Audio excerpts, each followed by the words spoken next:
makes the stars bright. 'Cause a smile can light up the sky. The wrong kind of dancing. Sometimes it's frightening. Hey, welcome to the Floor You podcast. I'm Paul Pleshek, joined as always by the infamous Sonny Callaham. Hello. How are you doing today, Mr. Paul? Our guest today, the one and only Sam Biondo. Anybody ever watch Wayne's World? We're not worthy. We're not worthy. Not true. You guys are absolutely true. Thank you for having me on today. It's great to see you guys. Glad you could make it, man. Love you, brother. It's awesome. Yeah. Glad you're here. We worked on this for a while. That was one of the first guests that we had talked about. I mean, we got to get this one and that one, Sam. And here we are. We finally get it done. So thank you for joining us. No, thank you. Thanks for having me. Sam's in Miami, so it's about 90% relative humidity, 190 degrees. Actually, a little cool front came in, and so it's in the mid 80s, and it's raining about every 25 minutes.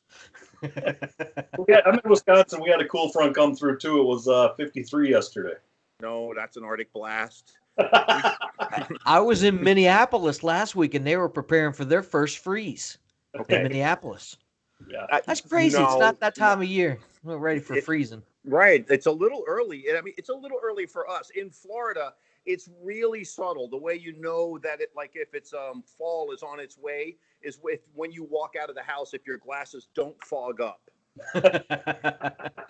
It's not so bad today. You're like, oh, look, that's fall right there. I can feel it in the air. Look at it. They didn't fog up at all. Sonny's in South Carolina, so it's probably still summer there, too. I think it's like 78, 77. I don't see any clouds. Hell. What part of South Carolina are you in, Sonny? I'm just outside of Greenville. My brother lives in Somerville. Okay, yeah, that's the other side of the state. Yeah, it's over by Charleston. Yeah. Yeah, Like I live kind of between Greenville and Columbia, small podunk town. I think there's maybe 8,000 people in this town, something like that. Wow, there's like 8,000 people on the block here. Sounds like we'll be working on the patio next week, out on the porch. Yes. Yeah, Paul will be at my residence next week, so we'll be doing a podcast together next week. So that'll be good. Ooh, all right. He could actually punch me in the middle of it. So Sam, you've come up through the industry. You've been in it for a long time. Like we said, you work for Mapei. You're with the Mapei Technical Institute, the training arm of it. Obviously, Mapei is very involved in training in the industry and works with installers all the time, trying to educate and help get them on the right track. Yep. Yeah. We do. Last year alone, before the new norm that we're all going through right now, last year I personally did 72 trainings. Wow. In 8 different facilities that we have. We have a training facility in San Bernardino, one in New Jersey. We have a training facility in Dalton, Georgia. We have one in Florida here in Deerfield Beach, Florida, which is where our corporate headquarters is at. Garland, Texas. I have training facilities in Canada.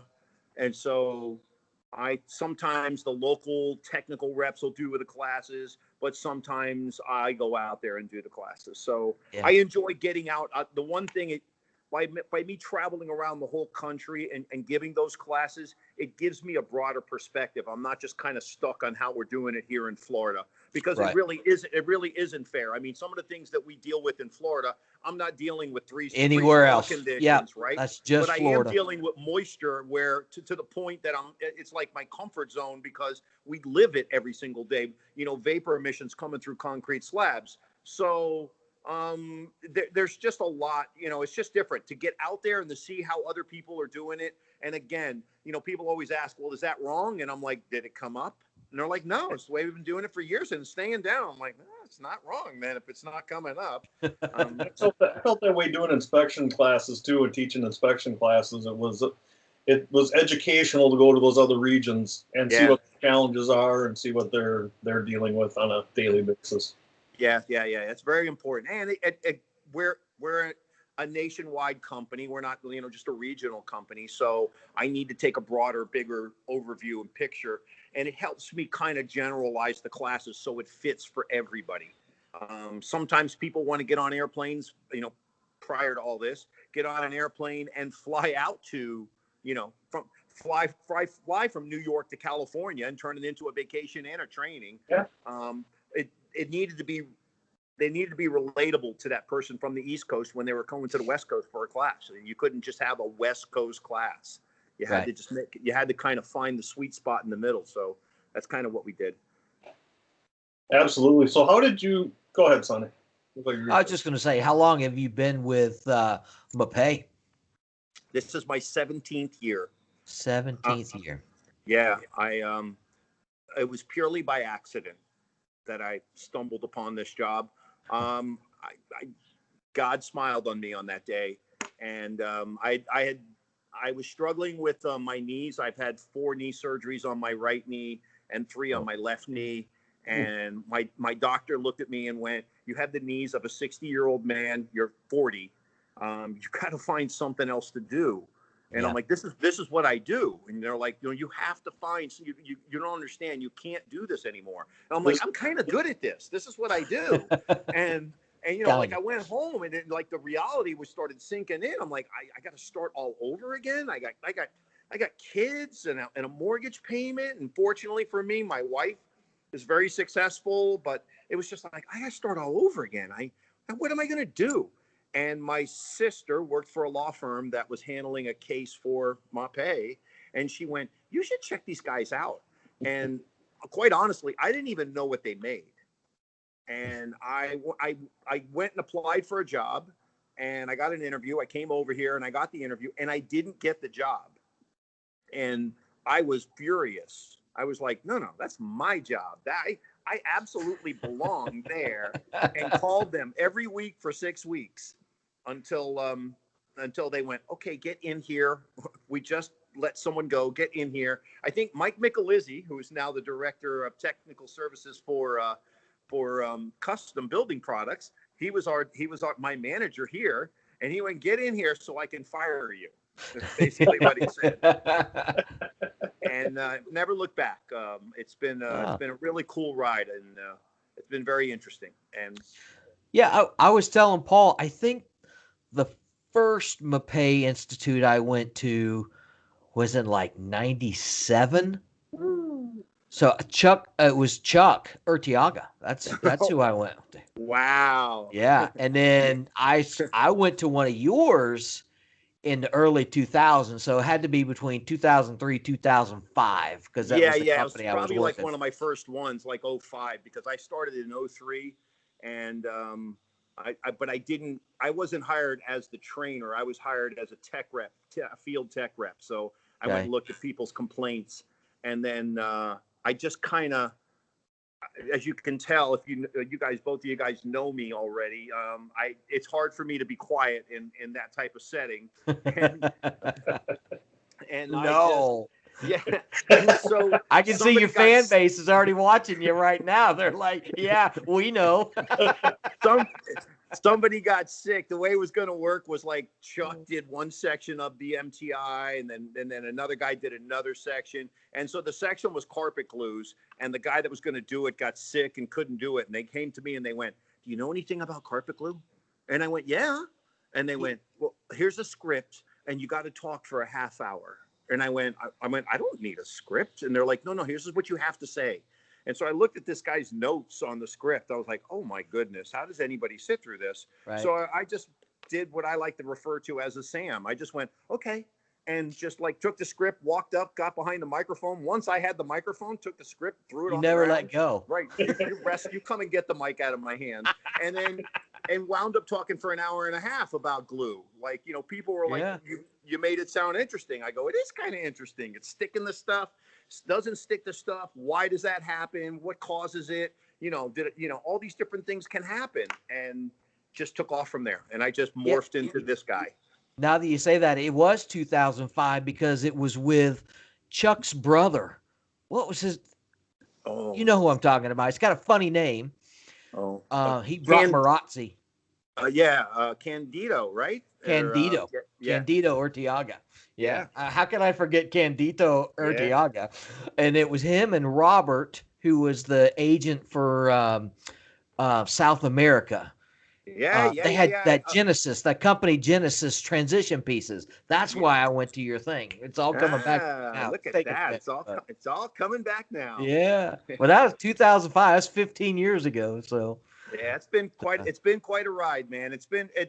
It really is interesting for me, and I really enjoy it. And I always joke with people that there are just things inside of my head that I need to say out loud, and I always tell everybody I don't know everything. I learn something new every single day, and I'm like, why didn't I figure that out? I feel stupid. I didn't figure that out before, but that's okay. Everything I know, I'm willing to share. that almost So makes sense. Why didn't I think of that? Yeah, I right. get No, that. no, Yeah. no, no. That's Yep. exactly right. And the advantage I have here is we have, this is our corporate headquarters. So we have our laboratories here. And I run downstairs. We got great scientists and they all speak English, which, in other words, I mean that in the sense that they're not so smart. Some scientists are so smart that they don't They don't have speak good, science. they don't have good people skills, and they're just like looking at you like, why is this person talking to me? They're all really good, man. David is amazing. And so I'm like, okay. One time on the job, and then I spilled soda on the floor, and then we just put glue over top of it, and that's where it failed. What happened? And then he starts explaining. I'm like, no, again, what happened? Like, I'm not getting it. And until he breaks it down into a Sam language to where it makes sense in my head. And then I go, oh, because you only remember your failures. You never really remember your successes. Well, that's certainly what you're remembered by. Yeah. Yeah. You can do 500 jobs right. They only want to talk about the one that went wrong. Yep. No, well, scientists have a gift if they can actually communicate their knowledge to people that don't understand anything about what they're talking about. That's really a gift. Oh no, yeah, you're not exaggerating at all. I mean, that's where, I cut my teeth when I came on the manufacturing side was in the lab, and and I was blessed to have folks who could do that. But there's some people on the other side dealing with a different division that certainly couldn't. Right? Yeah. They couldn't make that differentiation. They had to show you how smart they are. There's nothing Yeah. more aggravating to me than that. Yeah, I'm with you on that. I already know how smart you are. That's why I'm coming to you and asking you. That should be Right. That should be the acknowledgement Yeah, of your that's it. smartness. Exactly. That's all you're going to get out of me, by the way, is that I'm coming to you to ask you. So please enlighten me with your brilliance in a language that I understand. Right. And I'm going to keep asking until I understand it. And because that's my job. But more importantly, it's just the way I'm wired. My dad was a mechanic. My grandfather was a master carpenter. He built spiral staircases. He built brick fireplaces. He did custom bookshelves. And so that engineering, that ability that you can build anything that you want, that idea is in my head. I just think my wheels are always churning about, why did this go wrong? How do I build this? How do I do that better?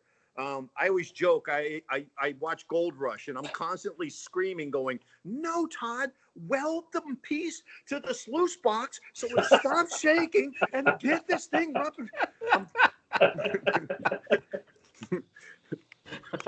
It's just the way it is, man. It's just the way it is inside. So let's go back. Yes. Let's go back to when your knees were hurting. What were you doing when your knees were hurting? What kind of floors were you installing, or what kind of material?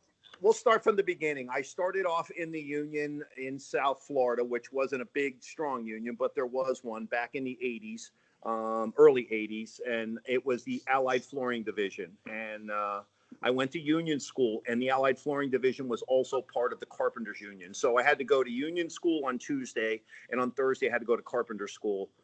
So I had to go flooring school Tuesday, carpenter school on Thursdays. And really hated the fact that I had to go to carpenter school. And it was the greatest thing that ever happened to me, by the way, on a side note, because what I learned how to do in carpenter school was how to build stairs. And then you just take that and just park that in the back of my brain. And I flash forward 15 years, and now I'm doing custom wood floors with stairs. And now I'm building the stairs. I'm building the staircases. We're putting in the wood floors. But I went to work, if I can say companies' names, I went to work for Acustai. So I came out of the gate working for Big in Florida. Yep. Right. Huge in Florida. Huge, And yeah. I worked for Acustai. And almost all of the work that I did was institutional type work, hospitals, schools, airports, things like that. I mean, there was your occasional smaller job. Grocery stores was probably the smallest jobs that we did. So I was my teeth were cut on 15,000 square foot jobs, and the occasional 100,000 or 200,000 square foot job would pop up, and it just didn't scare us. I just wasn't scared of it. I wasn't afraid of it. It's just a whole bunch of 10,000 square foot jobs put together is the way, you've got to break it down in your head. That's all my history on doing. I did vinyl floors, and then I did heat welded sheet goods, Mepalon, Medentech. Back in the day, Kane and Boltman was the distributor of choice down here. And so that's where we got our products from. I'd go to classes there and eat the hot dogs, drink the beer, and get the little kit and a little badge. And I did so that. You went vinyl to wood, or did you go wood to vinyl? So I went vinyl to wood. So I did that. And then I worked for a company called Lots Beach. And Lots Beach had a flooring division and a ceiling and insulation division. And then they split into three, and the flooring division turned into Trident Surfacing, and Trident Surfacing did wood floors, basketball courts. And I learned how to nail basketball courts, because that's an amazing thing to do, bending over backwards, nailing little strips all day long, running for 4 across weeks the floor straight, right? 100 feet, 116 feet across. You get 4.5 feet done with a 5-man crew in a day, and you're like, wow, look how far we got to go. But every 2 1/4 inches. Yeah. I nailed sand, finished, and striped over 90 basketball courts. And then started doing racquetball courts, and then started going, this hurts everywhere. I need to find something. Right. And so then I went into custom wood floors, and worked for a company locally, not too far from here, where I'm at right now, C&M Wood Flooring. And we did high-end homes. And we've talked on the show before. It's 100 times easier to take a vinyl guy and turn him into a wood guy than it is vice versa. Oh yeah. And I'd say this all the time amongst my company, because we deal with vinyl, wood, and ceramic and marble. And everybody's like, well, what's your favorite? And I'm like, honestly, if you ask me, my favorite is wood, because you can do so much with it. You can shape it, you can cut it. It was so unique, and it was once a living thing. So that is my favorite. But the hardest thing to do is vinyl. And don't let anybody fool you, because in vinyl, I'm trying to hide my seams. I'm not showing them off with grout. You know, and when I do a tile floor, I'm like, look, I left all these big gaps. I'm going to put colored stuff in there and show them off. And look how amazing that looks. It's an accent. Right. I'm going to accent them. Right. And you're right. Like, if a vinyl guy has to deal with surface prep beyond imagination, it's got to be just right. You've got to have a feel for it. You can't stretch the goods. You got to be careful how you handle them. It's delicate, and yet it's bulwark, at the same time. Right. Some of those goods, we started doing a ton of rolled Pirelli rubber, the ones with the dots on it, at Miami International Airport. Those rolls weighed like 1,000 pounds, man. Oh. It was crazy. And you would roll the rolls out and then cut them like a foot on each side long. And you would come back the next day, and there'd be like 1/4 of an inch from being short. That's how much it stretched during the rolling and then shrunk back up. And it's just all those things make you better at the next thing you're going to do. You steal these little anecdotes that you learned from the first one, and you carry it off into the next one. So a lot of the things I learned with vinyl helped me so much with wood floors. And at the time, we were nailing wood floors, and then glue down wood floors came into effect, and nobody knew how to glue them down. I came from the vinyl side. I know how to handle a trowel and glue. It was an easy transition for me. And it's just it's been a really cool ride. probably the nicest thing anybody's ever said to me was the guy that I worked for last at Trident Surfacing, the nail and wood floors, Jose, who's a friend of mine still, but he finally came out to see me at a trade show, and I was up on stage talking, and he was in the audience, and he's looking at me. And at the end, he walked up to me and he went, "You've been training your whole life for this job." Yeah. And That's it's profound words were never spoken. I mean, it's just like, but it's true. Like there was no intent that way, but it's just kind of the way it all worked out. So yeah, it's been a blessing, man. It really has been. And I have a blast. I have some more people fun have than the I gift probably for should. it. I'm sorry, I didn't mean to cut you off. I was going to say, yes, some but people have the gift for it, and you certainly do. I enjoy watching you every chance I get. So you got to have fun with it at the end of the day, though. I mean, that's it. It's if Do you this, follow this instructions. Nobody's going to listen to you. You go up there and No, have I a don't little wanna hear fun. that. You can relate it to the way you've installed over the years. That's Right. what's so great about it. So Right. Like if you had me talk, if you gave me this job like with computers, I would be like, first unplug the computer to make sure that it's working properly. Then plug it. I would be that guy. That's who I would be, because that's not inside of me. That's not the way I'm wired. I'm not saying they're bad. I'm just saying that's not the way I'm wired. The way I'm wired is I see floors. I see how they put in. How come they did that? Why didn't they move the seam over? Oh my gosh, who did the patchwork here? Oh my gosh, this is beautiful. Who did this job? Somebody really knows how to handle a trowel. All those things. And all of that's like in a nanosecond when I walk into a building. I look down, I scan it. you've analyzed it all. Yeah. So we all, my neck hurts from looking down so much. That's right. But Floorman sickness. But that's, I think, why you are a perfect trainer for installers, because installers are independent business people. One of the reasons they do installations is because they're doers, not people that are necessarily prone to learning from books and things like that. There's people that learn from reading and from lectures, and then there's people that just need to get their hands on it and go. And I think most installers fall in that category. That's why they're doing what they're doing. Exactly. Right. Also, too, there's I mean, if I've installed for years and years and years. There's nothing more satisfying as an installer than walking into an ugly floor and in 3-4 days going, "Yep, I did that. Look at that." And then turning around and going, "Okay, next," and driving away and going to the next job, like, next challenge. And it's challenge after challenge. And because I did bigger jobs, they weren't 3-day jobs. They were like 3-month jobs. But you know what? You had to learn how to plan accordingly and be careful, be judicious with your time, and pick a goal and go for it, man. But it was the satisfaction. I would always be surprised when I would go back to a job 6 months later for some reason. And I would go, "Oh, that's the job where there's a little hole by the door that we didn't cover." And you remember. Right. Yep. Everything about it. And then you go there and you go, "This is better looking than I remember it. This looks great. We did this?" Well, you're surprised. You're like, we did this. We did this? Who did this? We did this. Wow. Huh. Not so bad. So now you're with Mapei.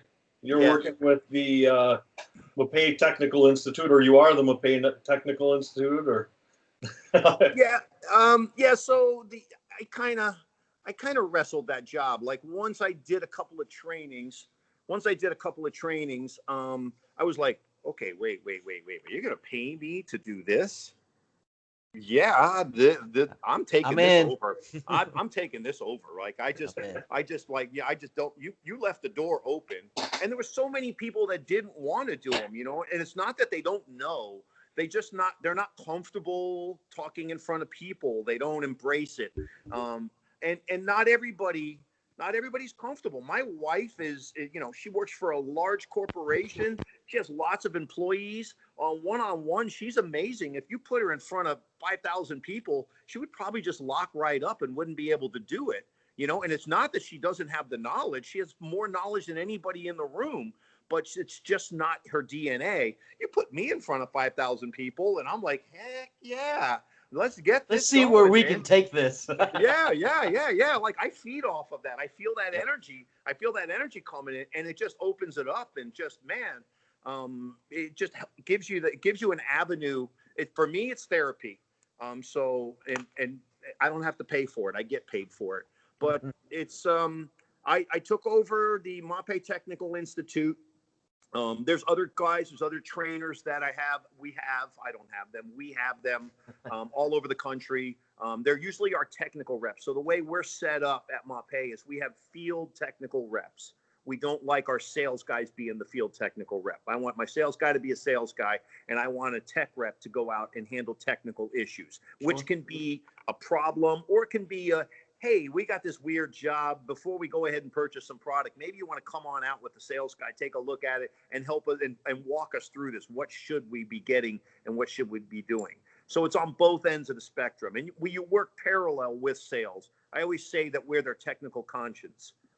Because I don't want to hold sales guys back. Absolutely sell, but just maybe we don't want to sell that here. Maybe we want to sell this one, and here's why. And just kind of guide sales into making sure that we don't have failures. So I do most of the trainings. As you know, I do the trade shows, which I have a blast at and like doing and look forward to doing them again. But recently, with this pandemic, we were doing a lot of in-house trainings and stuff like that, and all that stopped. And so now we're doing more webinars.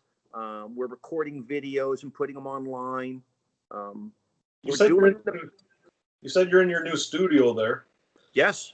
Yeah. So basically, what we did was we have a 5,000 square foot facility that's not connected to our corporate headquarters. It's called the Annex.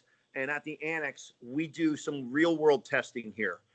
We test products at our plant or at our facility scientifically. We're doing ASTM tests. So we're doing pull tests and shear tests and water submersion. We're doing all of these other tests to make sure it meets certain ANSI standards and certain criteria. But then we bring it over here and we have these vignettes that are 12 by 12. And we install a floor system, and then we turn the air conditioner on. We turn the air conditioner off. We dump water on it. We see how it reacts. You know, we do a little more real world testing here. Well, we've had to kind of convert a couple of the vignettes that we have here that we do experiments in into a studio. So what you see behind me is this is one studio section that we have. And I'll spin it around so you can see out in the other. So on the other side over here, you can see some studio lights. We just filmed the video in here the other day, and it's a little messy because there's a lot going on here today. But over here, oh, sorry. We just poured this self-leveler literally like 20 minutes ago. And it's just a temporary floor. It literally will tear it up in a couple of weeks and put down a floor on top of it. So we do stuff like that. We check and make sure that when we manufacture products, they're made to specifications and they're doing what they are claimed to do. Little behind the scenes there. Yeah. Always interesting. Yeah, no, it is always interesting. And that's the beauty of having the live MTIs when you come to corporate. If you come to Fort Lauderdale, to a class here to Fort Lauderdale, you kind of get a peek behind the curtain. I mean, a lot of times people are, the plants are just manufacturing plants. So the recipes are written here in corporate and they're tested here in corporate and then they're blessed here in corporate. And then those recipes go to the plants. And the plants just pretty much follow the recipe. It's 71 bags of sand, give me 12 bags of pixie dust, and we're going to need some. And then they dump it all in a big giant hopper, and it stirs it up, and then they bag it, and it gets put on pallets, and that's what we do at the plants. And we have a process from the plant that all products sit for 3 days because we test it as soon as where it's manufactured to see if it meets certain test points. And if it does, then we release it out to the public. So there's one last quality control check beforehand. But here at corporate, you'd get a chance to go into the laboratories and see where we develop the formulas and see where we develop, the enhancements to some of the products that we make. And a lot of times that's really all that's necessary is you take products that are 5 to 10 years old and you just go ahead and enhance them with some newer technology. This business is very fluid. About every 6 months, there's new technology introduced that change the scope of products. Sure. It really does. And with the EPA and constantly checking for a red list and constantly checking for, making sure that eventually everything will just be glued down with water. That's their ultimate. Yeah, because everything else is going to kill you. Right. Everything else is going to kill you. Eventually. I know the facilities down there are really nice because we did the NICFI convention down there probably 5-6 years ago, and Mapei hosted it. That was a really nice event. Appreciate it. And the cool thing too is in this business is we have really good competition, which I always say there's no honor in slaying a weak opponent. You want to have good competition. It drives you, and it makes sure that you as a company don't rest on your laurels. Right. And that also ultimately this is about making installers successful, because installers are being challenged every single day with new backings and new products to install out there. And it's our job to go ahead and make sure that we make the patches, the levelers, the adhesives, whatever it takes to go ahead and adhere those things down and bond them down to ensure that's not where the failure happens on the job.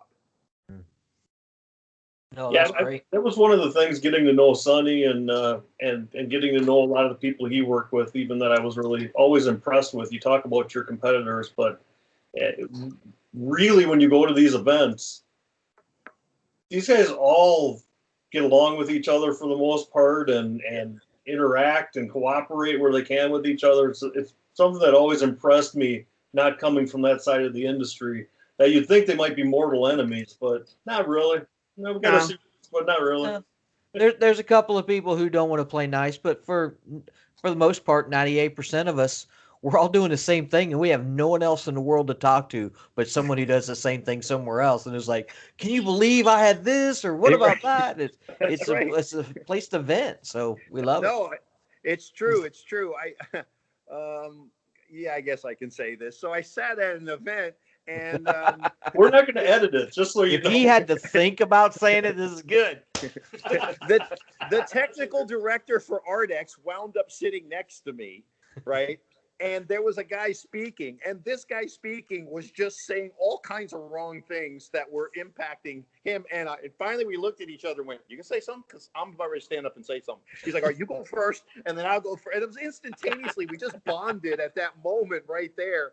It was because it's like, we're not enemies. I would look at it like football, okay? Just because you play for the Jets, I don't hate you. I mean, I love the game of football. You just happen to play for the wrong team. But you know what? I don't you as a human, I don't dislike you.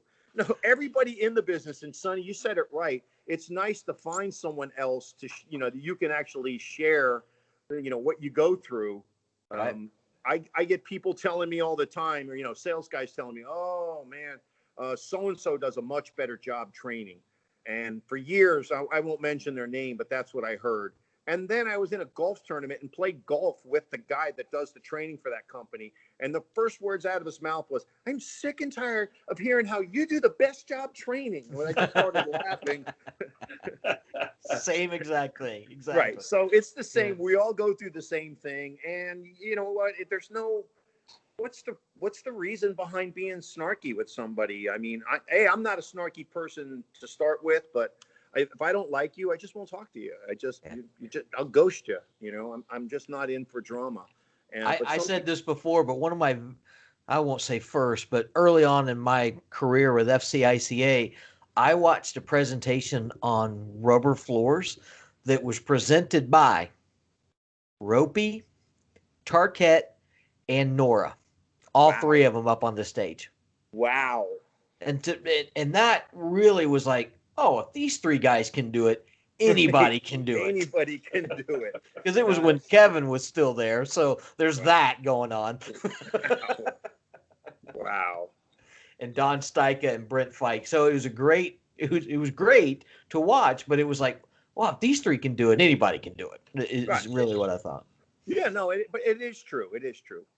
So, and you know, one of the things, and sometimes I have to caution the people that work inside of my building that are just kind of have blinders on. It's like, you know, you don't install someone else's product any different than you install ours, right? I mean, glue is, you know, skim coat is skim coat. It's really, you know, it's really just a matter of preference. One of the hardest things to flip, by the way, one of the hardest things to change an installer from is his skim coat. Oh, absolutely. It's a feel. It's such a feel thing. It's all about feel and comfortability. Right. I have a skim coat. I have a product that's not even a skim coat that I know how to skim with, that if I went back on my knees, which would be a bad decision, but if I did, that would be my product of choice and I would use it and that would be the end of it. You're not going, there's no reason for me to go anywhere because it's in my comfort zone. It's like you said, I like the way it feels. I understand it. I understand what it's doing when I'm pulling it across. I understand when it's starting to get away from me.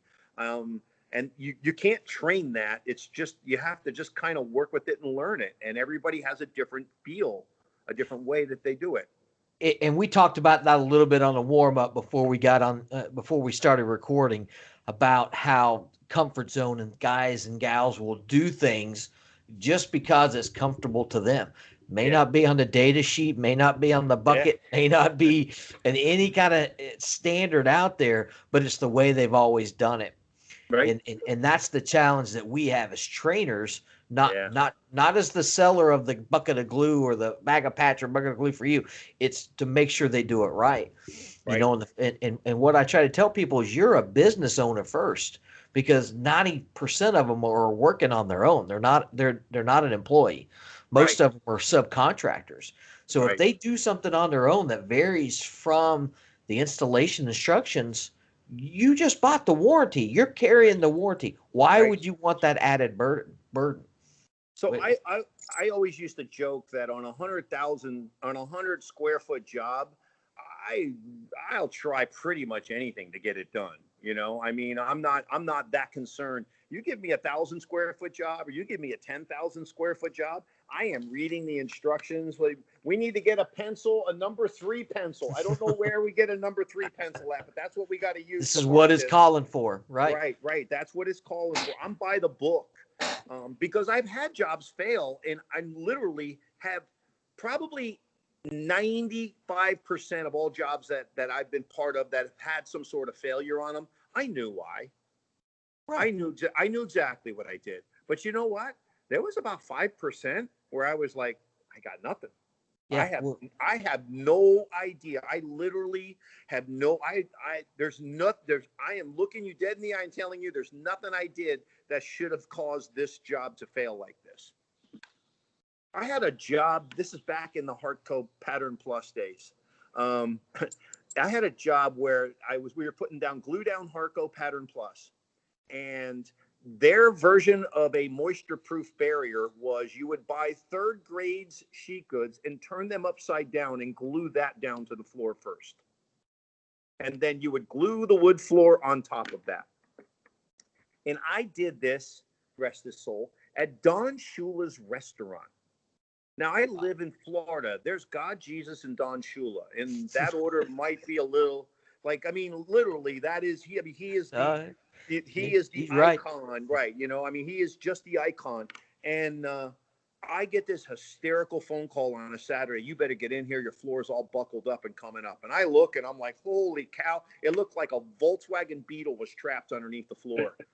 It was about 10 foot long and about 5 foot wide and about 2 feet up in the air. And I was like, oh my gosh. And as I was looking at that, I watched a guy with a beer cart go by with the beer and go behind the wall, and he was in line with the bubble in the floor. And I turned around, and when I did, the beer taps were behind me. And when he came back out, I went, why are you putting the beer back there? Oh no, that's where they hook up and the lines run under the floor, and then the beer taps are over there. I go, by any chance you're not leaking beer, are you? Yeah, there's one of them that's missing beer all the time. We can't figure it out. And so I figured it out. in about 15 seconds, I asked him to do a pressure test, and he went and did a pressure test, and we watched the floor raise up and go down when he put pressure on it. And when you cut it open, because the vinyl had trapped the Nothing's going to go through that. Right. Right. And nothing went through it. Right. But when you cut it open with a knife, it smelled like beer. It smelled like somebody spilled beer right there because the carbonation was coming up through the concrete slab. So it was beer mixed with lime. I should have known it was the first Bud Light lime is what it was. And you need royalties for that. I was so relieved inside that it wasn't my fault that I didn't screw up Don Shula's restaurant. And he was standing there with his arms folded with just a scowl on his face. And he says, I don't care whose fault it is. It's your responsibility. Fix it. And turned around and walked away. I was like, wow, I just got yelled at by Don Shula. He spoke to me. Right. Yeah, it was easy. So, what we did, I did just really quickly is I just cut out the wood floors. We cut out the vinyl. I drilled holes in a bunch of boards and then glued them back down because I didn't know how long it was going to take the carbonation to get out of the concrete. I'm glad I did that. And it just vented out of there over the course of time. And after about 6-8 months, it stopped venting out of there. And then we pulled those boards back up and just did a regular repair. Oh, wow. And what did you charge him for that repair? You charge him. There's no charging. You don't charge Don Shula. Did you not hear who he's talking about? Right. Listen, there's a thing about fault and responsibility, okay? It might not be your fault, but it is your responsibility. I always say, I always taught both of my kids that if the dog jumps the fence and bites the neighbor, it's not my fault. It's my responsibility. If I open up the gate and tell the dog to bite the neighbor, it's my fault and my responsibility. And if you show up on a job site and don't do the proper testing, you don't do the patching, you don't do what's necessary prior to putting that floor down, it's your fault and your responsibility. But it's your responsibility to check that slab. If you would have done a calcium chloride test, you would have had some salty beer you could have drank out of the dish. Yeah, that would have been interesting.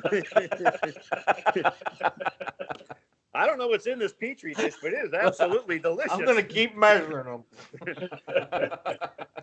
That would have been interesting. I don't know how that would have worked out. Like, I you know what? I got a question to ask David. Hold on, I'm going to write that down. Will beer. Yeah, no, because that would have definitely something would have happened in there, but it wasn't moisture. Or was it? I don't know. Scientifically, I don't know how that would have worked out.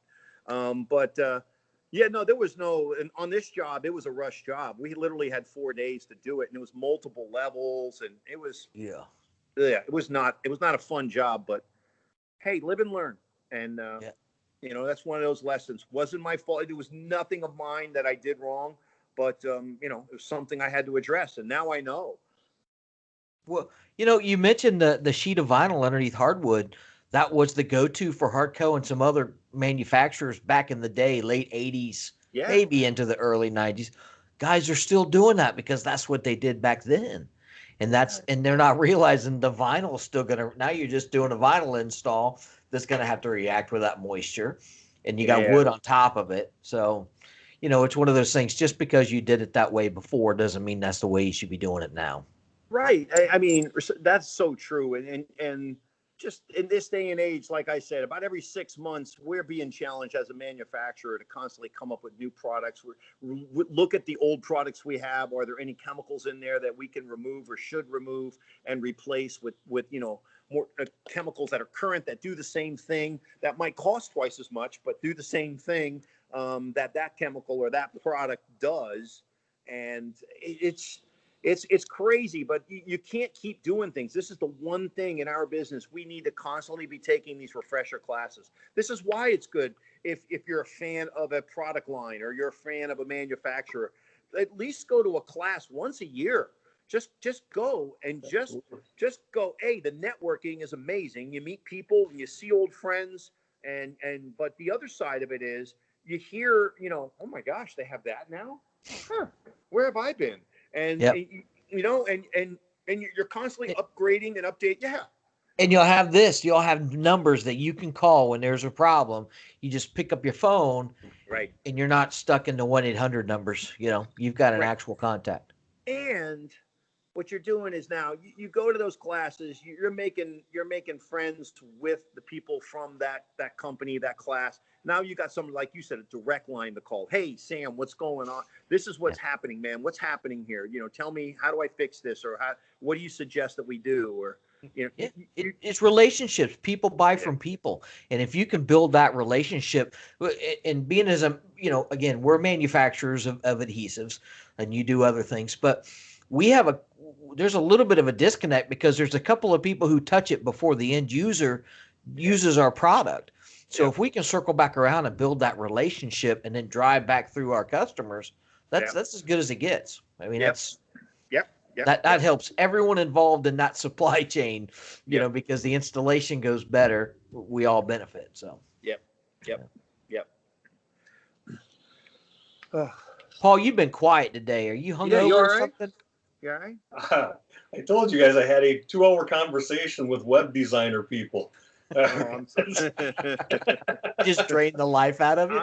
I'm sorry. He has a bruised brain. I'm sorry. Sam, I was on that same call. I mean, I hung up after 15 minutes, but he was on it for 2 hours. But you know, it's funny you say that because I'm pretty comfortable in my own skin about, you know, all the products that we have and everything that they do. But lately, I've been asked to look into, you know, how do we do webinars? How do we film a webinar with your iPhone and a wireless mic? And I'm like, you plug it in and then it works. And then I Google it and I find out, no, we got to download this software and then you need this mic. Well, where do you get this mic? Oh, it's on back order for 6 months, or you can fly to Europe and get it, but you have to get it in Europe. And it's like, it's crazy what's going on right now. And it's crazy all the things that I'm learning, like that I never thought I would be learning. I'm learning about cables and bandwidth and all these different things. And it's an interesting time. It really is. I joke that I feel like I'm back in 5th grade when I was the AV guy and I had to put the tape in the reel. You were the AV kid. Yeah. Did you push the cart around with the big old tube TV strapped to the cart with the VCR? Dude, it got me out of class, man. Anything to get me out of class.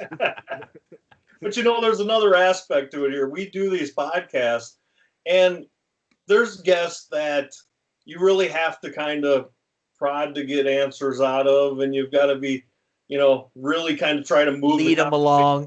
I mean this as nothing less than an absolute compliment that I could just ask a question and sit here for a couple minutes and listen to the answer.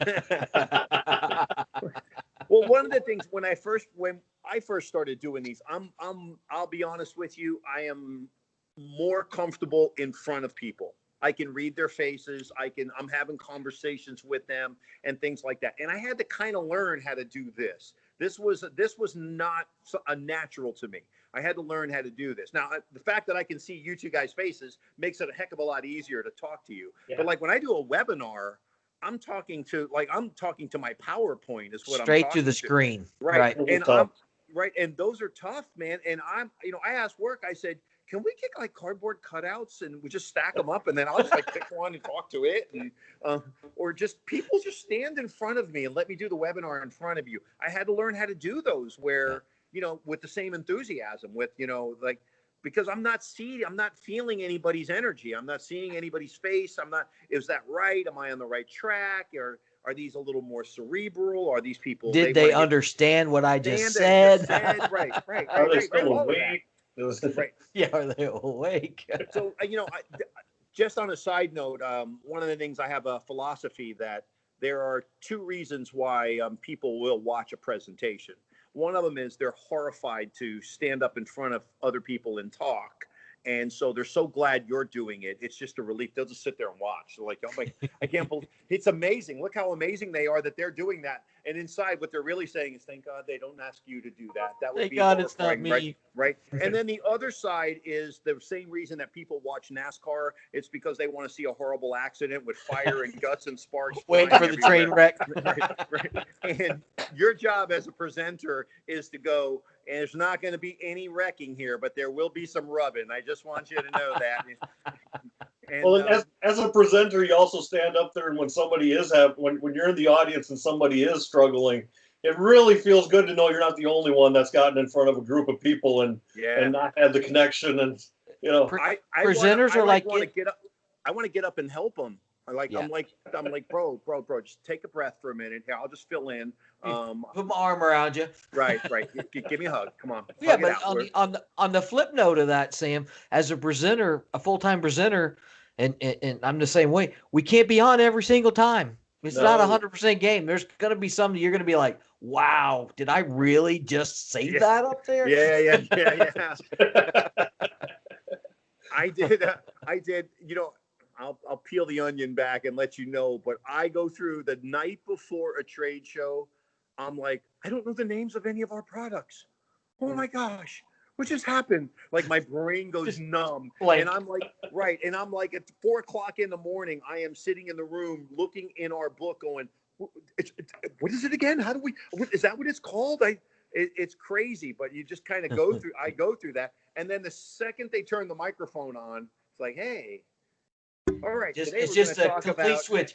right.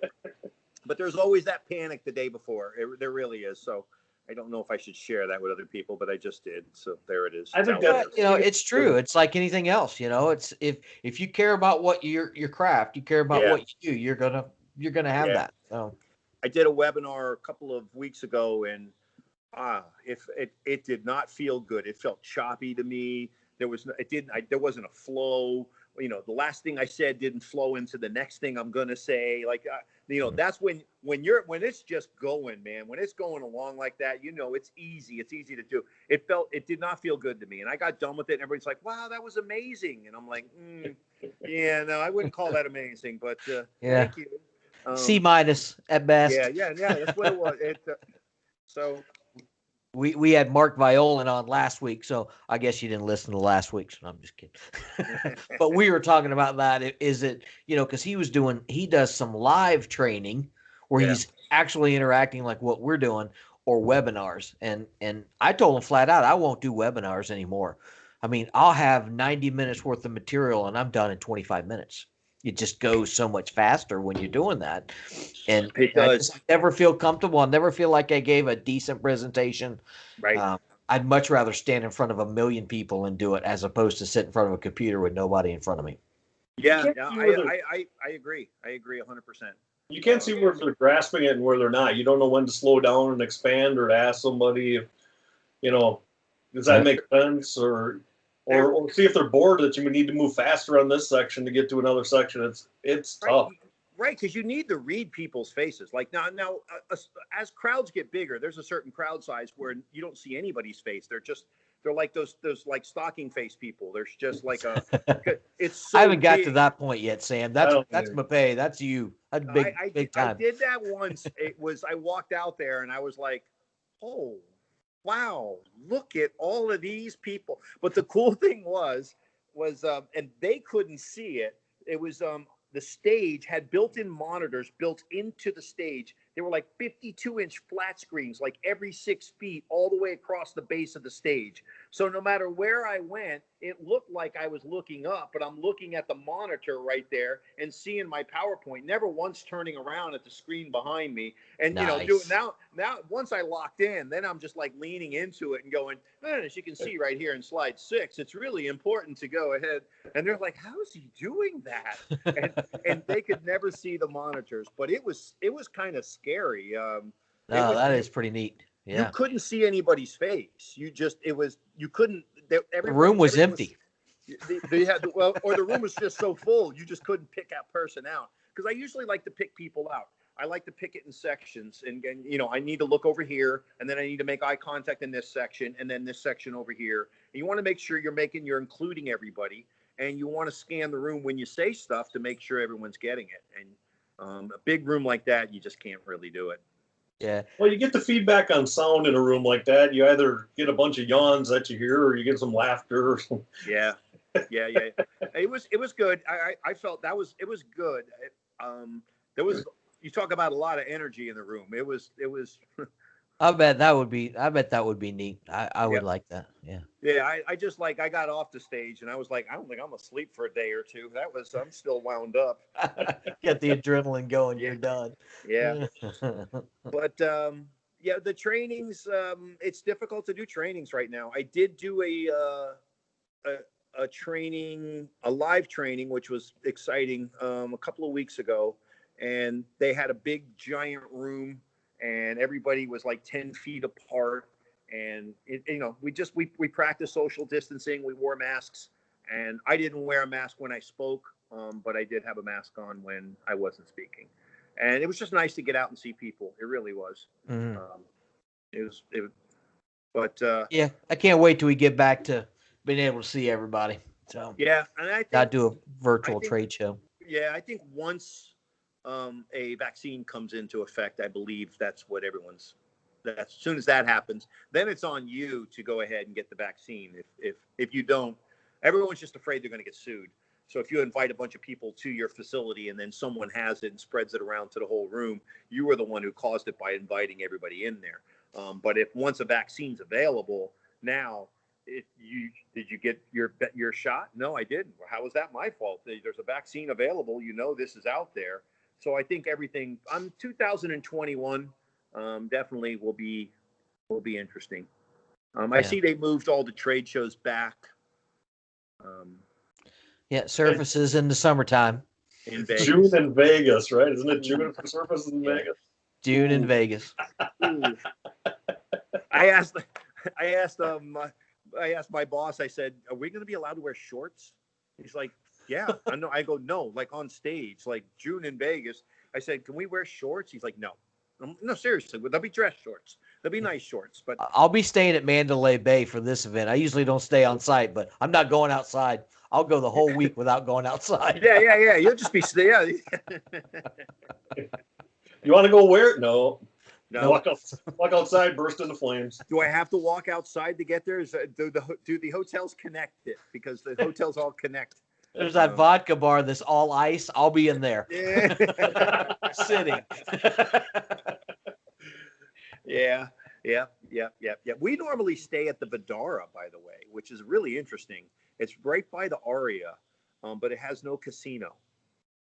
Oh, see, that's what I normally do. I stay at one that does not have a casino. Right. And the rooms are really nice. It's modern. It's built the same time the Aria is built.